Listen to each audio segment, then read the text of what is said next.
ಕಾಲೇಜ್ಗೆ ಹೋಗೋರಿಗೆ ಭಾಳ ತೊಂದರೆ ಆಗ್ತೈತೆ ಅಂದ್ರೆ ಭಾಳ ತೊಂದರೆ ಆಗ್ತೈತೆ.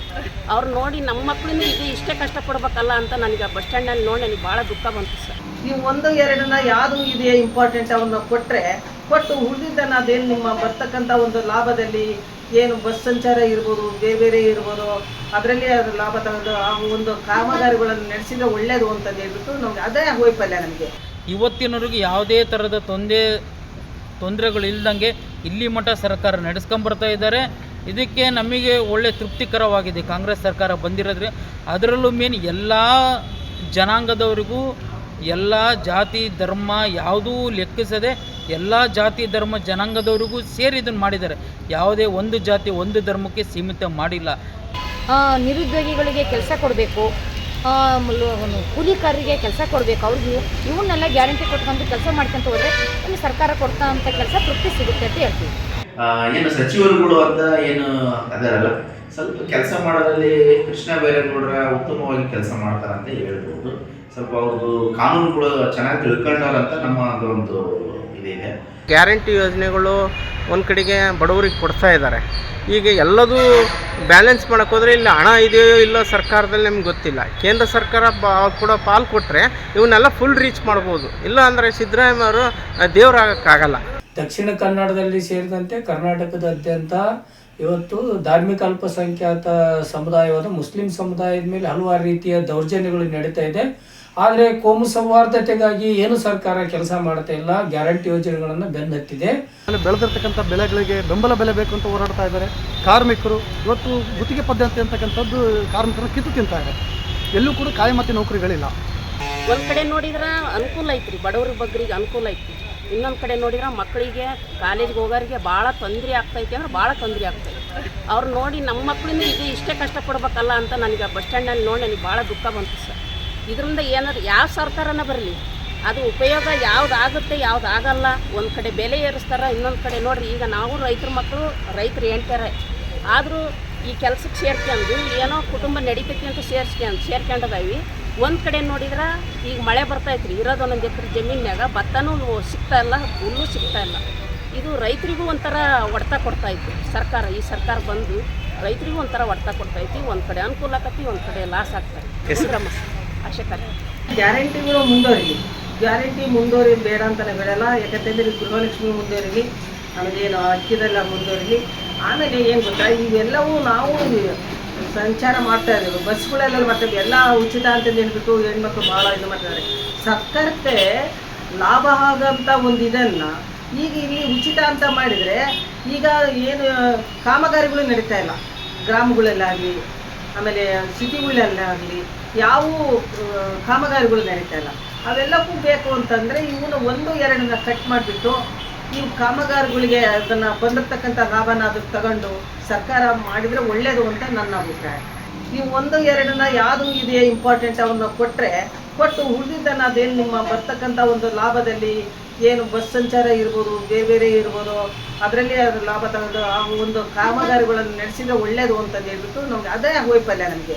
ಎಲ್ಲ ಸಚಿವರು ಪಾಪ ಕೆಲಸ ಮಾಡ್ತಾ ಇದ್ದಾರೆ, ಮಾಡಲ್ಲ ಅಂತ ಹೇಳ್ತಾ ಇಲ್ಲ. ಕಾಂಗ್ರೆಸ್ ಸರ್ಕಾರದಲ್ಲಿ ಎಲ್ಲರೂ ಕೆಲಸನ ಮಾಡ್ತಾ ಇದ್ದಾರೆ. ಆದರೆ ಟೀಕೆ ಟಿಪ್ಪಣಿಗಳು ಹಾಕಬಾರ್ದು. ಈ ಯೋಜನೆಗಳಿಂದ ಜನಗಳಿಗೆ ಭಾಳ ಉಪಕಾರವಾಗಿದೆ. ಅದರಲ್ಲೂ ಬಡ ಜನಗಳಿಗೆ ಗ್ರಾಮೀಣ ಭಾಗದಲ್ಲಿ ಭಾಳ ಉಪಕಾರ ಆಗಿದೆ ಅಂತ ಹೇಳೋಕ್ಕೆ ಇಷ್ಟಪಡ್ತೀನಿ. ಇವತ್ತಿನವರೆಗೂ ಯಾವುದೇ ಥರದ ತೊಂದರೆಗಳು ಇಲ್ದಂಗೆ ಇಲ್ಲಿ ಮಠ ಸರ್ಕಾರ ನಡೆಸ್ಕೊಂಬರ್ತಾ ಇದ್ದಾರೆ. ಇದಕ್ಕೆ ನಮಗೆ ಒಳ್ಳೆ ತೃಪ್ತಿಕರವಾಗಿದೆ ಕಾಂಗ್ರೆಸ್ ಸರ್ಕಾರ ಬಂದಿರೋದ್ರೆ. ಅದರಲ್ಲೂ ಮೇನ್ ಎಲ್ಲ ಜನಾಂಗದವರಿಗೂ ಎಲ್ಲ ಜಾತಿ ಧರ್ಮ ಯಾವುದೂ ಲೆಕ್ಕಿಸದೆ ಎಲ್ಲ ಜಾತಿ ಧರ್ಮ ಜನಾಂಗದವರಿಗೂ ಸೇರಿ ಇದನ್ನು ಮಾಡಿದ್ದಾರೆ. ಯಾವುದೇ ಒಂದು ಜಾತಿ ಒಂದು ಧರ್ಮಕ್ಕೆ ಸೀಮಿತ ಮಾಡಿಲ್ಲ. ಸಿದ್ದರಾಮಯ್ಯವರು ಪ್ರತಿ ಭಾಷಣದಾಗೆ ಹೇಳ್ತಿದ್ರು, ಯಾವುದೇ ಕುಟುಂಬದ ಮಕ್ಕಳು ಉಪವಾಸ ಮಲಗಬಾರ್ದು ಅಂತಂದೇಳಿ, ದಿನ ಒಳ್ಳೆ ಹೊಟ್ಟೆಗೆ ಉಪಕಾರ ತಿನ್ನಬೇಕು ಮತ್ತು ಒಳ್ಳೊಳ್ಳೆ ಆಹಾರ ತಿನ್ಬೇಕಂತಂದೇಳಿ ಈ ಸರ್ಕಾರದಿಂದ ಅಕ್ಕಿ ಎಲ್ಲ ಕೊಟ್ಟಿದ್ದಾರೆ. ಬಡ ಜನಗಳಿಗೆ ಭಾಳ ಉಪಕಾರವಾಗಿದೆ. ಇನ್ನು ಏನು ಗ್ಯಾರಂಟಿ ಯೋಜನೆಗಳು ಕೊಟ್ಟರೆ ಎಲ್ಲದೂ ಅತ್ಯುತ್ತಮ ಕೆಲಸ ಆಗಿದೆ. ಮತ್ತು ಮೇನಾಗಿ ಮೊನ್ನೆ ಏನು ಈ ಡೋರ್ ನಂಬರ್ ಇದೆಲ್ಲ ಮಾಡಿದ್ರಲ್ಲ, ಖಾತೆ ಯೋಜನೆ ಅವೆಲ್ಲ, ಅದು ಭಾಳ ಉಪಕಾರವಾಗಿದೆ. ಎಲ್ಲರಿಗೂ ನಮಸ್ಕಾರ. ಗ್ಯಾರಂಟಿ ಬಗ್ಗೆ ನಮಗೆ ತೃಪ್ತಿ ಇದೆ. ಕೆಲವರಿಗೆ ಬಡವರಿಗೆ, ಅಂಗವಿಕಲರುಗಳಿಗೆ, ಅಜ್ಜಿಗಳಿಗೆ, ಒಂದು ಬಸ್ನಲ್ಲಿ ಓಡಾಡೋರಿಗೆ ಆಗಲಿ, ನಮಗಾಗಲಿ, ಯಾರಿಗಾಗಲಿ ತೃಪ್ತಿ ಇದೆ. ಅದೇ ತೃಪ್ತಿ ಅಲ್ಲ, ಅದರಂತೆ ಕೆಲವರಿಗೆ ಕೆಲಸ ಇಲ್ಲ, ಕೆಲಸದ ಬಗ್ಗೆ ಕೊಡಬೇಕು. ಆಮೇಲೆ ರೇಷನ್ಗಳೆಲ್ಲ ದುಬಾರಿ ಆಗ್ತಾ ಇದ್ದಾವೆ, ಅದನ್ನು ಕಮ್ಮಿ ಮಾಡಬೇಕು. ಮಕ್ಕಳು ವಿದ್ಯಾಭ್ಯಾಸಕ್ಕೆ ಫೀಸ್ಗಳೆಲ್ಲ ಫುಲ್ ಆಗಿದ್ದಾವೆ, ಅದನ್ನು ಕಡಿಮೆ ಮಾಡಬೇಕು. ಇನ್ನು ನಾನಾ ರೀತಿ ಎಲ್ಲವೂ ಹೆಚ್ಚಳಿಸ್ಕೊಂತ ಹೋಗೋದೆ, ಅದನ್ನು ಗ್ಯಾರಂಟಿ ಕೊಡಬೇಕು ಫಸ್ಟ್. ಇದು ಗ್ಯಾರಂಟಿ ಜೊತೆಗೆ ಅದು ಇದೇನು ತೃಪ್ತಿ ಕೊಡ್ತೋ ಅವನು ಹಂಗೆ ನಮ್ಗೆ ತೃಪ್ತಿ ಕೊಡೋಂಗೆ ಗ್ಯಾರಂಟಿ ಕೊಡಬೇಕು. ನಿರುದ್ಯೋಗಿಗಳಿಗೆ ಕೆಲಸ ಕೊಡಬೇಕು, ಕೂಲಿಕಾರರಿಗೆ ಕೆಲಸ ಕೊಡಬೇಕು. ಅವ್ರಿಗೆ ಇವನ್ನೆಲ್ಲ ಗ್ಯಾರಂಟಿ ಕೊಟ್ಕೊಂಡು ಕೆಲಸ ಮಾಡ್ಕೊಂತ ಹೋದರೆ ನಮಗೆ ಸರ್ಕಾರ ಕೊಡ್ತಾ ಅಂತ ಕೆಲಸ ತೃಪ್ತಿ ಸಿಗುತ್ತೆ ಅಂತ ಹೇಳ್ತೀವಿ. ಗ್ಯಾರಂಟಿಗಳು ಒಳ್ಳೆಯದಾಗಿದ್ರೆ ಮುಂದುವರಿಲಿ, ಇದನ್ನು ನಮ್ಮ ಕೆಲಸಗಳನ್ನ ಮುಂದುವರಿಸ್ಬೇಕು. ಸಿದ್ದರಾಮಯ್ಯರು ಮಾಡ್ತಾ ಇದ್ದಾರೆ, ಮಾಡಲ್ಲ ಅಂತ ಹೇಳ್ತಾ ಇಲ್ಲ, ಮಾಡ್ತಾ ಇದ್ದಾರೆ. ಇನ್ನೂ ಹೆಚ್ಚಿನದಾಗಿ ಮಾಡ್ಬೇಕಂತ ತಾವು ಕೇಳ್ಬೋದು. ಇವತ್ತು ಬೇಕಾದಷ್ಟು ಅನುದಾನಗಳು ಇದ್ದಾವೆ. ಆ SCP TSP ಹಣವನ್ನೇ ತಗೊಂಡೋಗಿ ಗ್ಯಾರಂಟಿ ಯೋಜನೆ ಬಳಸಿ ಇವರು ಸರ್ಕಾರ ಮಾಡ್ತಿರೋದು ಅದೊಂದು ದುರಂತ. ದಯಮಾಡಿ ಸರ್ಕಾರ ಅದನ್ನು ಮರುಪರಿಶೀಲನೆ ಮಾಡಿ ಇನ್ನು SCP TSP ಹಣವನ್ನು ಇನ್ನು ದಲಿತರಿಗೆ ಮೀಸಲಿಡಬೇಕಾದಂಥ ಹಣವನ್ನು ದಲಿತರಿಗೆ ಮೀಸಲಿಡಬೇಕು. ಅದನ್ನು ಬಿಟ್ಟು ಸರ್ಕಾರ ಈ ಥರ ಮಾಡೋದ್ರಿಂದ ದಲಿತರ ಅಭಿವೃದ್ಧಿ ಕಾಣೋದು ಕಷ್ಟ ಆಗುತ್ತೆ. ನಮ್ಮ ಏನು SCP TSP ಹಣವನ್ನು ನಮಗೆ ವಾಪಸ್ ಕೊಡ್ಬೇಕು ಅನ್ನೋದು ನಮ್ಮದು ಒಂದು ಅಭಿಲಾಷೆಯ. ಜೊತೆಗೆ ಏನು 5 ಗ್ಯಾರಂಟಿ ಮಾಡಿರೋದು ಓಕೆ, ಸರ್ಕಾರಕ್ಕೆ ನಾವು ಅದಕ್ಕೆ ಚಿರಋಣಿ ಆಗಿರ್ಬೇಕು. ಅದೇನು ಚಿರಋಣಿ ಆಗೋದಕ್ಕಿಂತ ಅದು ದುಡ್ಡು ನಮ್ಮ ದುಡ್ಡು, ಅದು ಸರ್ಕಾರ ಏನು ಮಾಡ್ತಿರೋದು.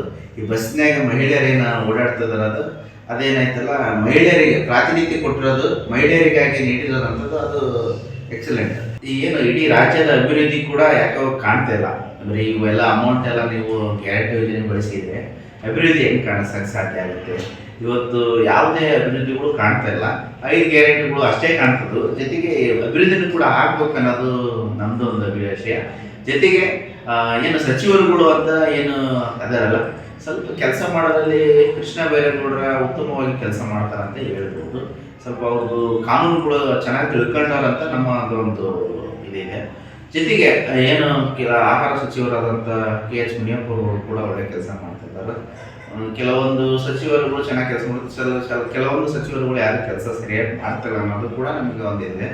ನನ್ನ ಹೆಸರು PJ ಮಂದೇಶ್ ಹರಿಹರ. ನಾನು ಕೂಡ ಒಬ್ಬ ಪ್ರಜೆಯಾಗಿ ಮಾತಾಡ್ತಾ ಇದ್ದೀನಿ. ದಯಮಾಡಿ ಸರ್ಕಾರ ಕೂಡಲೇ ಇದನ್ನ ಯೋಜನೆ ತರುವಂಥ ಕೆಲಸ ಆಗ್ಬೇಕಂತ ಹೇಳಿ ಈ ಮುಖಾಂತರ ಆಗ್ರಹ ಮಾಡ್ತೀನಿ. ಇನ್ನು ಇಂಥ ಯೋಜನೆಗಳು ತಂದಮೇಲೆ ಈಗ ಆಮೇಲೆ ಅಂಗನವಾಡಿಗಳು ಬಿಸಿ ಊಟದವರಿಗೂ ಸ್ವಲ್ಪ ಅವರು ಕೊಟ್ಟಂಥ ಭರವಸೆ ಸ್ವಲ್ಪ ಮಟ್ಟಿಗೆ ಈಡೇರಿಸಿದ್ದಾರೆ. ಈಗ ಎಲ್ಲದೂ ಈಡೇರಿಸೋಕ್ಕೆ ಅವ್ರ ಕೈಲೇ ಫುಲ್ ರೀಚ್ ಮಾಡಲಿಕ್ಕೆ ಒಂದು ಕೇಂದ್ರ ಸರ್ಕಾರ ಏನು GST ಪಾಲು ಕೊಡಬೇಕು ಅಂತ ನಮ್ಮ ಸಿದ್ದರಾಮಯ್ಯ ಕೇಳ್ತಿದ್ರು. ನಮ್ಮ ರಾಜ್ಯದ್ದು ಅದು ಕೊಟ್ಟರೆ ಇನ್ನೂ ಬಡ ಜನರಿಗೆ ಹಾಗೂ MLAರಿಗೆ ಅನುದಾನಗಳು, ಅದನ್ನು SC/STಗಳಿಗೆ ಏನು ಲೋನ್ ಕೊಡಬೇಕು, ಸಬ್ಸಿಡಿ ಲೋನ್ಗಳನ್ನ ಪೂರ್ಣ ಪ್ರಮಾಣವಾಗಿ ಕೊಡ್ತಾರಂತ ನನಗೊಂದು ಭರವಸೆ ಇದೆ. ಗ್ಯಾರಂಟಿ ಯೋಜನೆಗಳು ಒಂದು ಕಡೆಗೆ ಬಡವರಿಗೆ ಕೊಡ್ತಾ ಇದ್ದಾರೆ. ಈಗ ಎಲ್ಲದೂ ಬ್ಯಾಲೆನ್ಸ್ ಮಾಡೋಕ್ಕೋದ್ರೆ ಇಲ್ಲಿ ಹಣ ಇದೆಯೋ ಇಲ್ಲೋ ಸರ್ಕಾರದಲ್ಲಿ ನಮ್ಗೆ ಗೊತ್ತಿಲ್ಲ. ಕೇಂದ್ರ ಸರ್ಕಾರ ಕೂಡ ಪಾಲು ಕೊಟ್ಟರೆ ಇವನ್ನೆಲ್ಲ ಫುಲ್ ರೀಚ್ ಮಾಡ್ಬೋದು. ಇಲ್ಲ ಅಂದರೆ ಸಿದ್ದರಾಮಯ್ಯವರು ದೇವರಾಗಕ್ಕಾಗಲ್ಲ. ಎಲ್ಲದೂ ಒಂದು ಬ್ಯಾಲೆನ್ಸ್ ಮಾಡ್ಕೊಂಡು ಸರ್ಕಾರ ಒಯ್ತಿದ್ರೆ ಸರ್ಕಾರ ಕೂಡಲೇ ಎಲ್ಲ ಅಸಂಘಟಿತ ವಲಯಕ್ಕೆ ಒಂದು ಭದ್ರತೆ ಕೊಡೋ ಒಂದು ಯೋಜನೆ ಆಗಬೇಕು. ಅಂದರೆ ಏನಂದರೆ ಭಾಳ ಮುಖ್ಯವಾಗಿ ಕಾಂತರಾಜ್ ವರದಿಯನ್ನು ಜಾರಿ ಮಾಡಬೇಕಾಗಿತ್ತು.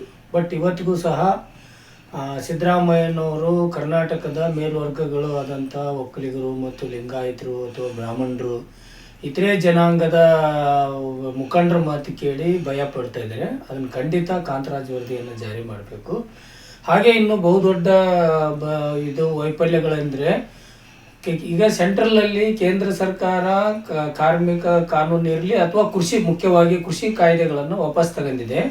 ಬಟ್ ಇವತ್ತಿಗೂ ಸಹ ಕರ್ನಾಟಕ ಸರ್ಕಾರ ಅದನ್ನು ವಾಪಸ್ ತಗೋಬೇಕು ಅಂತ ಹೇಳಿ ಜಾರಿ ಮಾಡ್ತಾ ಇಲ್ಲ. ಕೃಷಿ ಕಾಯ್ದೆಗಳನ್ನು ನಾವು ಜಾರಿ ಮಾಡಲ್ಲ ಅಂತ ನೇರವಾಗಿ ಅದು ಆದೇಶದ ಮೂಲಕ ಆಗಬೇಕು. ಅದು ಸರ್ಕಾರದ ವೈಫಲ್ಯನೇ ಅಂತಲೇ ಹೇಳ್ಬೋದು.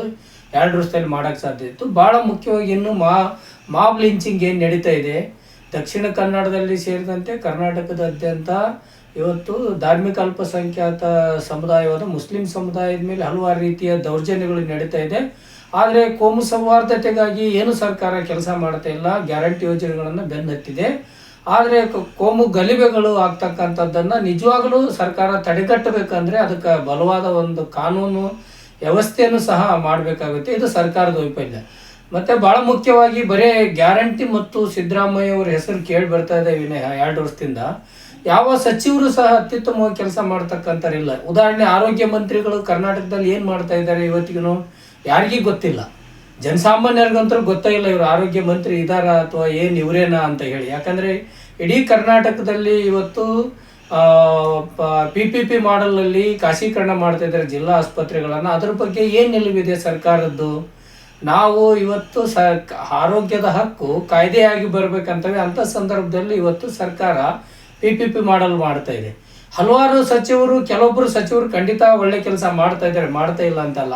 ನಿಜ, ಅಫ್ಕೋರ್ಸ್ ಎಷ್ಟೋ ಬಡವರಿಗೆ, ಕೂಲಿ ಕಾರ್ಮಿಕರಿಗೆ ಅವ್ರು ತಂದಿರ್ತಕ್ಕಂಥ 5 ಗ್ಯಾರಂಟಿಗಳೇನಿದೆ ಇದು ಸಹಕಾರಿಯಾಗಿದೆ. ಅದಕ್ಕೆ ನಾವು ಅವ್ರನ್ನ ಅಭಿನಂದಿಸೋಣ. ಅದು ಹೊರತುಪಡಿಸಿ ಕೂಡ ಇದು ಸರ್ಕಾರದ್ದು ಇಷ್ಟೇ ಅಲ್ಲ ಕೆಲಸ, ಇನ್ನೂ ಸಾಕಷ್ಟಿದೆ.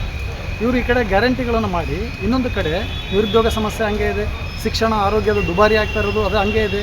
ರೈತರು ಅವರು ಬಗರುಕುಮ್ಮು ಜಾಗಕ್ಕೋಸ್ಕರ ಪಟ್ಟಕ್ಕೋಸ್ಕರ ಎಷ್ಟು ಹೋರಾಡ್ತಾ ಇದ್ದಾರೆ. ಆಮೇಲೆ ಬೆಳೆದಿರ್ತಕ್ಕಂಥ ಬೆಳೆಗಳಿಗೆ ಬೆಂಬಲ ಬೆಲೆ ಬೇಕು ಅಂತ ಹೋರಾಡ್ತಾ ಇದ್ದಾರೆ. ಕಾರ್ಮಿಕರು ಇವತ್ತು ಗುತ್ತಿಗೆ ಪದ್ಧತಿ ಅಂತಕ್ಕಂಥದ್ದು ಕಾರ್ಮಿಕರು ಕಿತ್ತು ತಿಂತಾ ಇದೆ. ಎಲ್ಲೂ ಕೂಡ ಕಾಯಮತಿ ನೌಕರಿಗಳಿಲ್ಲ. ಇಂಥ ಒಂದು ಕೆಲಸಗಳನ್ನು ಇವತ್ತು ಸರ್ಕಾರ ಮಾಡಬೇಕಾಗಿರುವಂಥದ್ದು. ಸೊ ಈ ಕೆಲಸಗಳು ಈ ಗ್ಯಾರಂಟಿಗಿಂತೂ ಮಹತ್ವವಾದಂಥ ಕೆಲಸಗಳು ಸರ್ಕಾರದ ಮೇಲಿದೆ ಅನ್ನೋದು ನನ್ನ ಭಾವನೆ. ಅವುಗಳನ್ನು ಸರ್ಕಾರ ಮೊದಲು ಅದರ ಬಗ್ಗೆ ಗಮನ ಹರಿಸಬೇಕು ಅಂತಂದೇಳಿ ನನ್ನ ಅಭಿಪ್ರಾಯ. ಭಾಳ ಬೇಸಿಕ್ಕಾಗಿ ಹೇಳ್ಬೇಕಂತ ಹೇಳಿದರೆ, ಒಂದು ಶಿಕ್ಷಣ ಮತ್ತು ಇನ್ನೊಂದು ಆರೋಗ್ಯ. ನಾನು ಇತ್ತೀಚೆಗೆ ಗಮನಿಸಿದಂಗೆ ಆರೋಗ್ಯದಲ್ಲಿ ಆಂಬುಲೆನ್ಸು ಸೇವೆಗಳನ್ನು ಇನ್ಮೇಲೆ ಸರ್ಕಾರ ನಿರ್ವಹಿಸುತ್ತೆ ಅನ್ನೋತಕ್ಕಂಥದ್ದು ಗುಂಡೂರಾವ್ ಅವರು ಕೊಟ್ಟಿರ್ತಕ್ಕಂಥ ಒಂದು ಸ್ಟೇಟ್ಮೆಂಟನ್ನು ಗಮನಿಸಿದೆ. ಅದು ಭಾಳ ಒಳ್ಳೆಯದು ಅಂತ ಅನ್ನಿಸ್ತು ನನಗೆ ವೈಯಕ್ತಿಕವಾಗಿ. ಯಾಕೆಂದರೆ ಅದನ್ನು ಮೊದಲು ಪ್ರೈವೇಟ್ನವ್ರು ಮೇಂಟೈನ್ ಮಾಡ್ತಾಯಿದ್ರು. ಸರ್ಕಾರದ ಕೋಟ್ಯಾಂತರ ರೂಪಾಯಿ ದುಡ್ಡು ಅವ್ರುಗಳಿಗೆ ಹೋಗ್ತಾಯಿತ್ತು. ಅಂಥದ್ದು ಇವಾಗ ಸರ್ಕಾರಕ್ಕೆ ಎಷ್ಟೋ ಸೇವ್ ಆಗ್ತಾಯಿದೆ.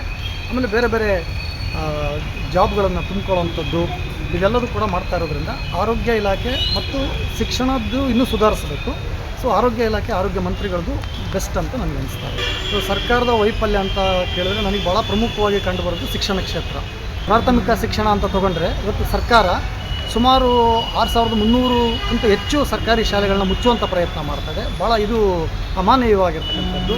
ಇದನ್ನು ಕೂಡ ಖಂಡಿಸುವಂಥದ್ದು. ಎರಡನೇದು ಹೈಯರ್ ಎಜುಕೇಷನ್ ಅಂತ ತೊಗೊಂಡ್ರೆ ಯಾವುದೇ ಯೂನಿವರ್ಸಿಟಿಗಳಿಗೆ ಗ್ರ್ಯಾಂಟ್ಸ್ಗಳು ಬರ್ತಾಯಿಲ್ಲ.